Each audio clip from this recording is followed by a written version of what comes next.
I've been loving talking about and dissecting if you, the viewer, can survive and defeat analog horror and its entities, and now I'm slowly dipping my toes into if fictional characters could as well. There's a few big units that I want to cover, but there's someone dear to me that I wanted to take a look at first, and that's the blue blur Sonic the Hedgehog.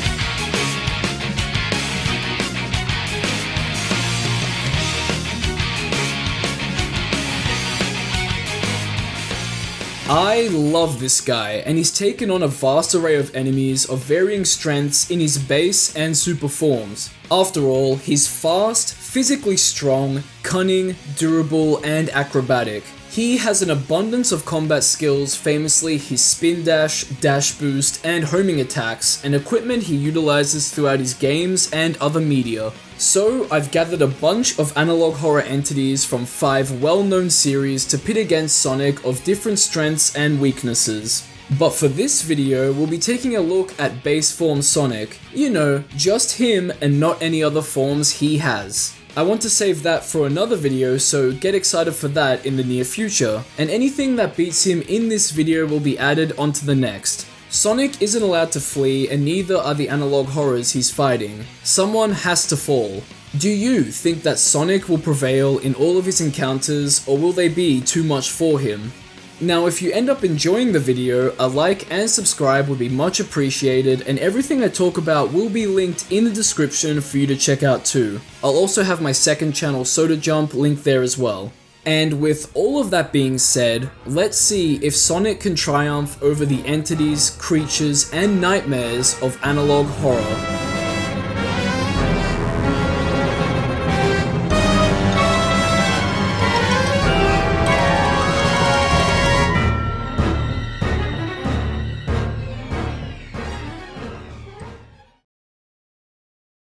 Fighting analog horror entities can be hard work, even for someone like Sonic, but what if there was a way to just shut them out and get a good night's sleep?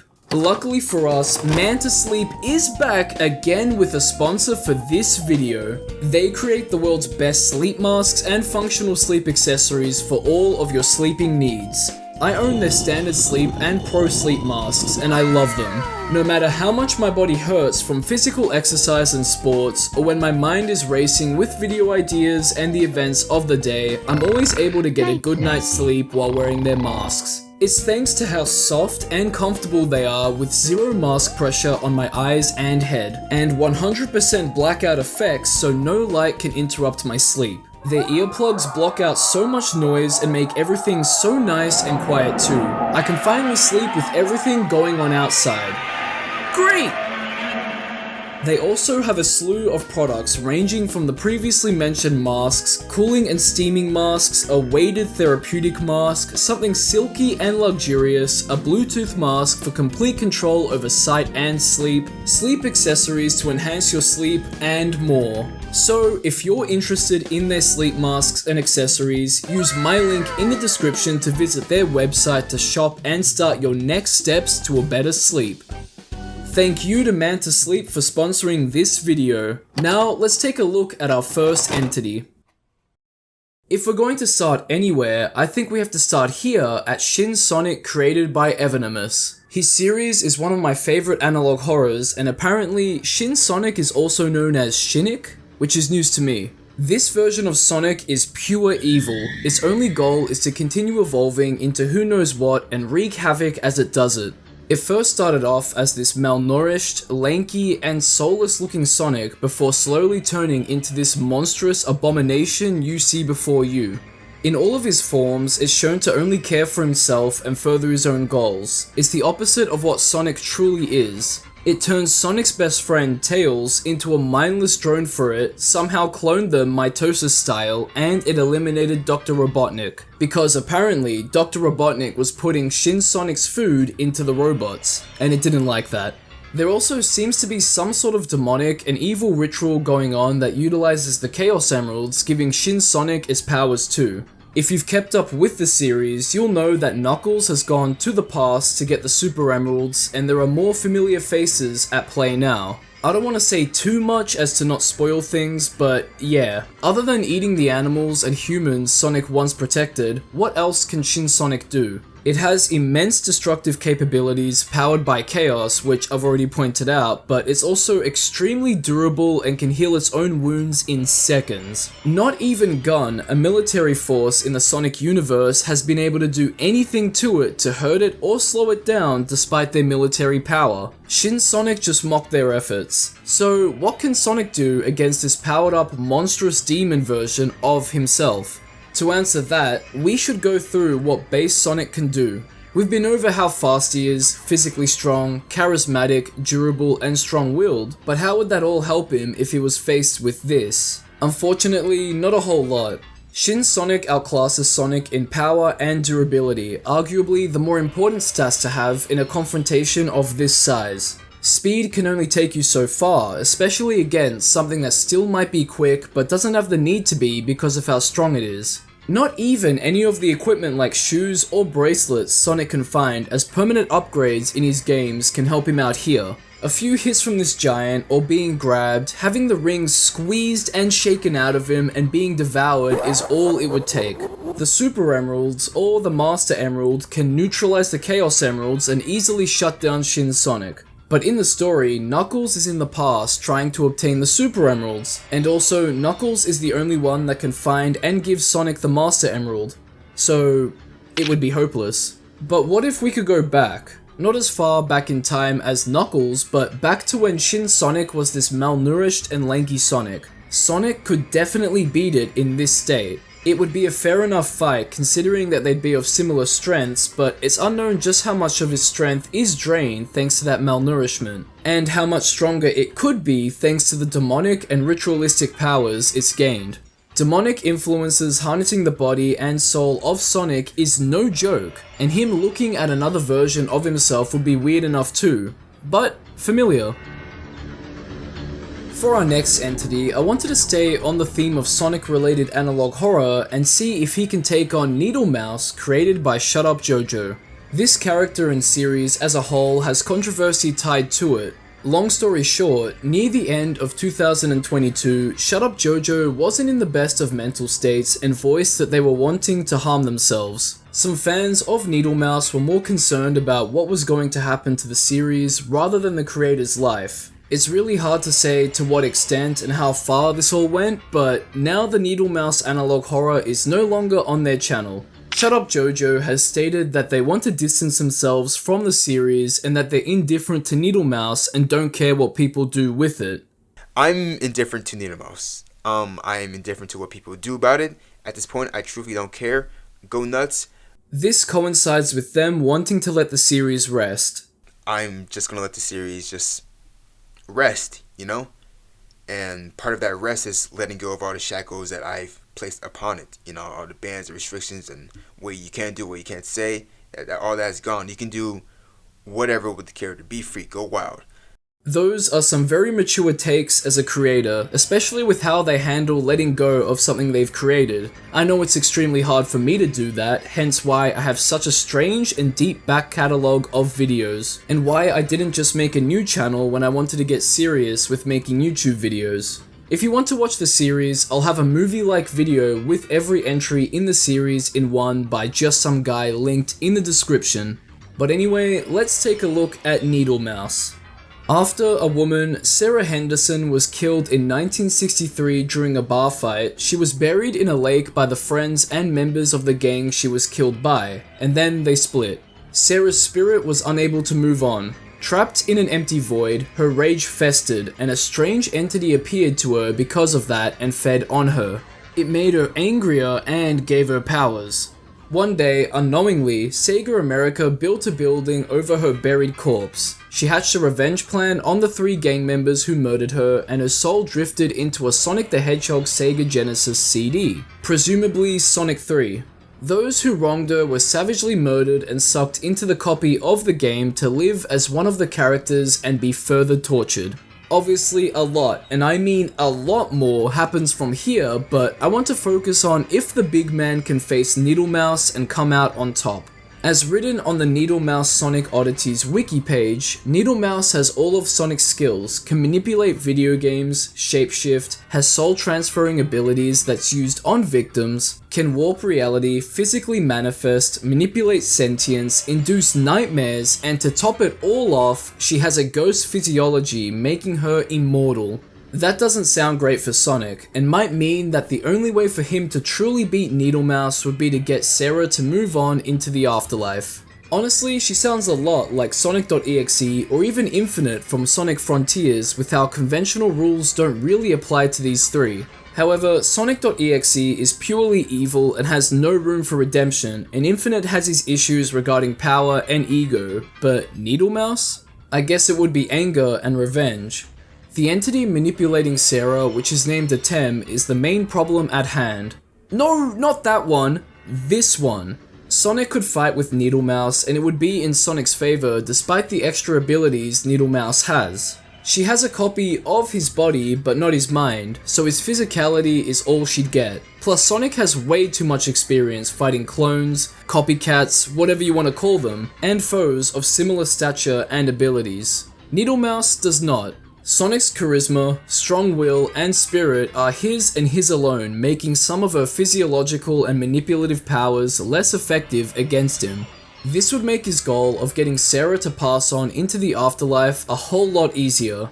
Boss fights in the Sonic games usually revolve around avoiding the boss's attacks and then counter-attacking, with a lot of them relying on hitting a weak point of sorts. Moving on is Sarah's weak point in this case. Also, Sonic's shown that he can fight and talk at the same time countless times. This is very important because he'd need to convince Needlemouse to abandon her bloodlust during a fight, since I don't think the two could just sit in a room and talk it out. He's been able to convince foes to end their villainy, it's just something he does. He has an aura and a way with words that can soothe and swing people's minds to a better side. He also stopped Knuckles, who was known as Sir Gawain in The Black Knight, from taking his own life, so that was cool despite it being sort of played off for jokes, but the biggest obstacle during this would be Atem trying to convince Sarah to stay angry and vengeful. If she was in a physical form during the fight, Sonic could knock her over to try and get some leverage on her to show that further efforts are pointless with him around. And also, he would show her that her revenge plot has gone too far. That would be the most important thing to show her, and hopefully that ends everything. Spoilers, but Sarah does eventually realize that she needs to move on, but a lot of bad things had to happen before that. Sonic would need to convince her as soon as possible then, and Atem doesn't show much emotion when Sarah leaves either. She was just a vessel for it, which Sonic would easily be able to sniff out. So, a mix of fighting and well-placed charisma will lay Sarah to rest, leaving Sonic as the victor. Atem was originally meant to be trapped in the Sonic game CD at the end of the series, but due to the story being changed, it's now unknown what happens to it. But with Sonic around, he would simply trap it in the CD again or just destroy it entirely. And by it, I mean Atem and the CD if it is encased in it. He's defeated cruel and evil monsters of different kinds, and he can do it again here.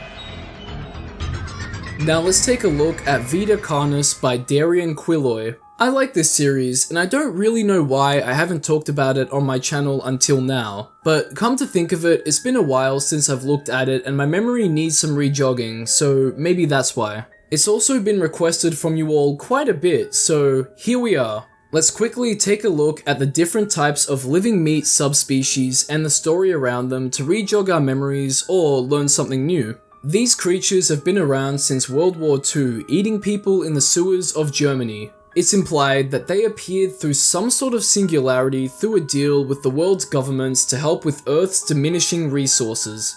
In return, they eat humans and other organisms alike, and don't attack each other. Their name, Vita Carnis, which means living meat in Latin, is very fitting to say the least, and they come in various forms too.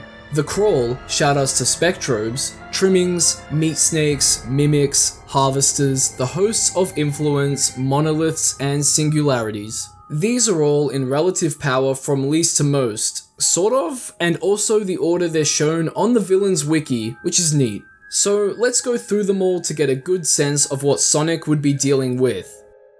The crawl are growth sprawled across solid surfaces that are the main sources of Vita Carnis production. They also, apparently, taste nice and make great compost for plants. Trimmings are small creatures that are sometimes kept as pets by humans and have a hive mind of sorts. Meat snakes who eat the dead grow and wear the skulls of their victims. Mimics that attack and eat humans to blend in with them. If they've accumulated too much human flesh, they become tall, dark-skinned, and their face becomes white with a smiling expression, changing them into an elder mimic. They're the ultimate predators and are considered the main antagonists of the series. There are harvesters, which are large lumps of flesh that burrow into the ground and use their roots to attack organisms by injecting them with a blood loss toxin and a paralysis one. There's also the hosts of influence, which are humanoid-looking creatures that release hypnotizing spores to attract animals to them to eat. If the animal doesn't make it to the host within 36 hours, the hypnotizing effects wear off. Monoliths, which are 120 meters tall, which is almost 400 feet, and are invulnerable to pain. They absolutely tower over everything and are harmless unless approached. And finally, singularities, which are the supposed head of the creatures and can interfere with electrical signals. It's likely that the monoliths surround a singularity, and the singularities can turn corpses into crawl, implying that they might be the reason for the spread of the Vita Carnis species. Alright, so now that we're caught up to speed, we can see that the Earth is spiraling towards a grotesque and fleshy-filled existence, which kind of reminds me of Dead Space. When it comes to the foes that Sonic's faced, I think it's already made clear that a lot of what we're seeing would be relatively new to him but familiar, so he can definitely take them on. Trimmings, for example, would be something akin to Eggman's basic robots, you know, the ones filled with cute animals. Could you imagine putting these into those robots to power them? That would be nasty, and you can make comparisons between the other creatures too. I think that the Djinns from Sonic and the Secret Rings and Iblis from Sonic 06 would be the closest to Vita Carnis's biological nightmares in design. I'd say that the hardest foe that Sonic would have to face would easily be the Mimics, since they can blend in with humankind, stalk, hide from their prey, and strike when the time is right. They'll prove to be tricky to deal with. But Sonic has a trick up his sleeve. In earlier Sonic media, he had a spidey sense of sorts. Whenever danger was near, he would sneeze. With how sneaky mimics and harvesters can be, this would be Sonic's biggest strength against them, and so would his supersonic speed. Nothing in Vita Carnis has been noted to be extremely fast, or at the very most, as fast as Sonic. His extreme speed and strength would be more than enough to take out the majority of the Vita Carnis species. A powerful homing attack, dash boost, or spin dash should be more than enough to absolutely shred through flesh with his speed, strength, and quills. It would make for a gory mess, something Sonic definitely isn't used to, but man, would it be super cool. Stomping on them at high speeds to squish them and sliding into them to cleanly blow the bottom half of their bodies would be highly effective too. Sonic's thrown punches and kicks in a few games as well, notably in Sonic Frontiers, so those would be great tools to create space or stun his foes in this situation to be able to deal proper damage. Then again, he really could just pommel the meat off of a Vita Carnis creature, just absolutely bludgeon through it, knocking off chunks of meat. The more flesh that gets shredded off, the better. Whether those chunks of meat will be used to reform into something else down the line is a completely different story, but what Sonic would have trouble with are the hosts of the influence, monoliths, and the singularities. Hosts have hypnotic spore powers that would test Sonic's willpower. I believe that he would be able to resist the spores, but to what extent? How long until his willpower wanes? It's hard to say, and I'm sure Sonic wouldn't want to test it out either, so his speed would be very important in getting out of spore clouds and just avoiding them entirely. However, his speed can be used against him if he's hypnotized, since he'd make his way to the host very fast. But that can all be avoided if Sonic simply uses a gas mask of sorts and destroys the host. The same can't be said for the monoliths and singularities. A fight against a monolith would take Sonic a very long time to chip down to beat. He may have the speed, but he need a lot of strength to take this thing down. Something akin to the strength shown by Super Sonic against Frontier's Titans, and ultimately, that's what he need to beat it. With no Chaos Emeralds around for Sonic, he wouldn't be able to do any serious damage to it, It's just too big. The singularities are an interesting topic too. There are 7 of them with different personalities of various aggressions and degrees. To get to them and attempt to destroy them, you'd have to get past cultists and other Vita Carnis creatures, which Sonic would be able to do if he could find where they are. The only things that could stop him are monoliths standing in his way, but he can just get around them. Hopefully. I think it's safe to say that destroying the singularities would eradicate the Earth of Vita Carnis, but the task would be grueling for Sonic, so much so that it might not be possible to truly beat the fleshy virus, only hold it back without his super form. I mean, how much can one Hedgehog truly do without the power of friendship? Oh, and the emeralds. A lot, but to this extent, I don't think Sonic would be able to dash boost past a whole world of Vita Carnis. And now we move on to the boiled one, aka Fen288, created by Dr. Nowhere. I feel like I bring this guy up every few videos, but how can I not? Its concept, abilities, and design are a standout. I say all of this because I wanted to truly test Sonic to see if he could resist his influence over him.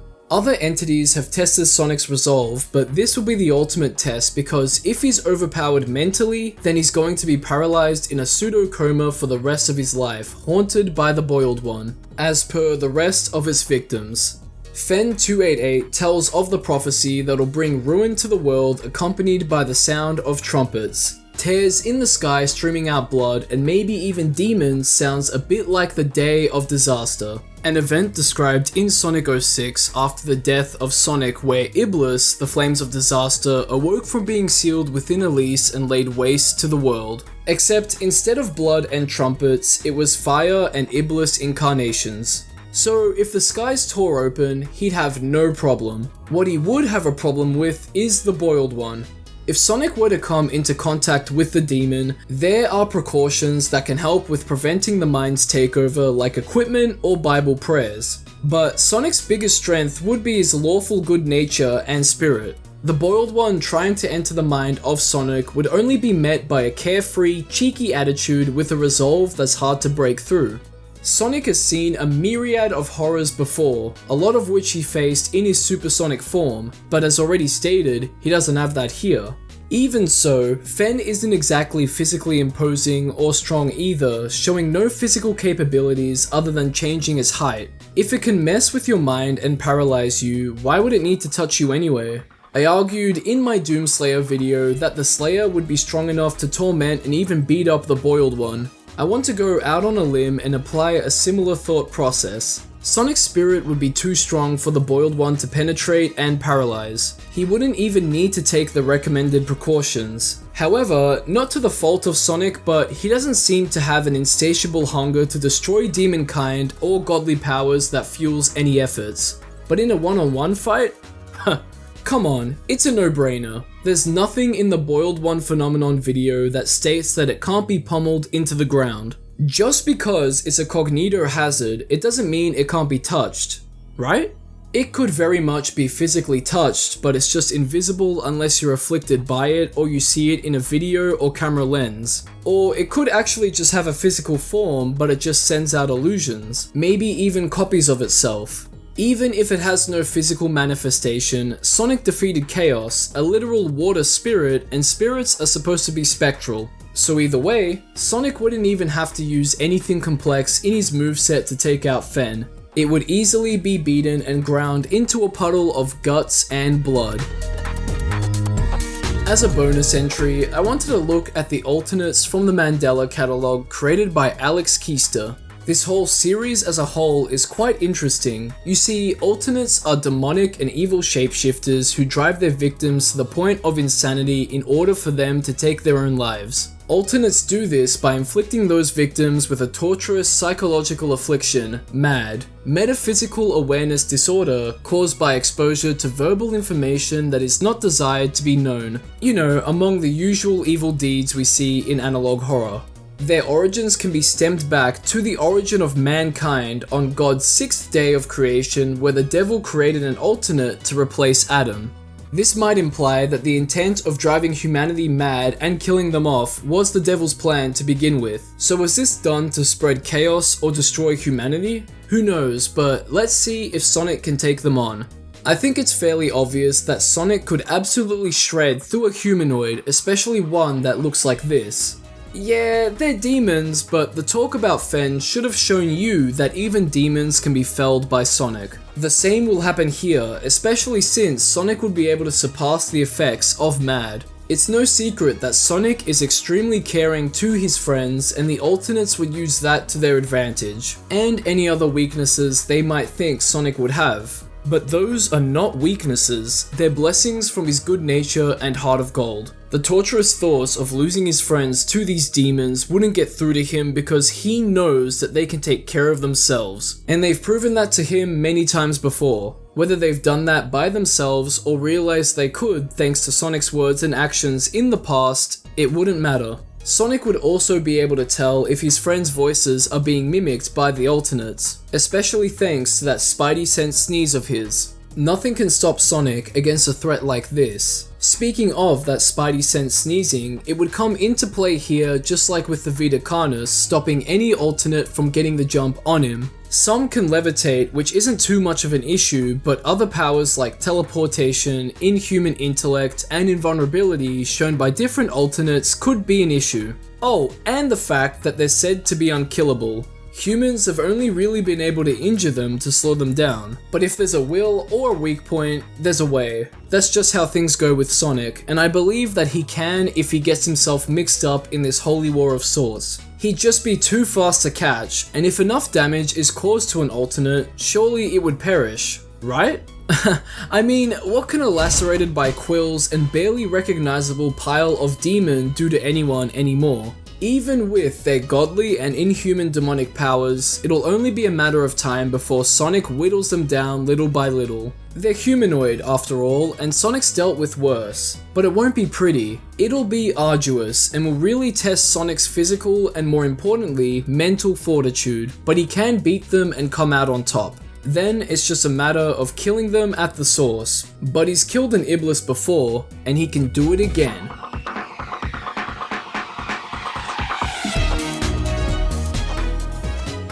So, all in all, Sonic was able to defeat Needle Mouse, most of Vita Carnis, the Boiled One, and the Alternates, leaving Shin Sonic and the heavy hitters of Vita Carnis as victors against him. He would need the help of his friends to stand up to those, or better yet, the power held by his super form, Super Sonic. Super Sonic will have his fight with them and other entities in the very near future, so prepare yourselves for that video. I hope you enjoyed the video and thanks for watching. Do you have opinions on the video or think that things could be done differently? Let us know in the comments section. Like, subscribe, and check out my second channel Soda Jump if you want to see more from me. Thanks again to Manta Sleep for sponsoring this video. If you're interested in their sleep masks and accessories, use my link in the description to visit their website to shop and start your next steps to a better sleep.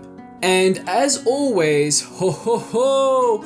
We can't forget the shout out to my lovely patrons and YouTube members. And a big shout out to the highest tier Patreon members, Joel Matthew Colgrove and La Creatura. A big shout out to the highest tier YouTube member too, Fogman8U. Thank you three for your continued contributions, and thank you to everyone else too. You guys are all absolute legends. Stay tuned for more content like this. Everything talked about will be in the description if you want to further look into them, and I'll catch ya in the next one.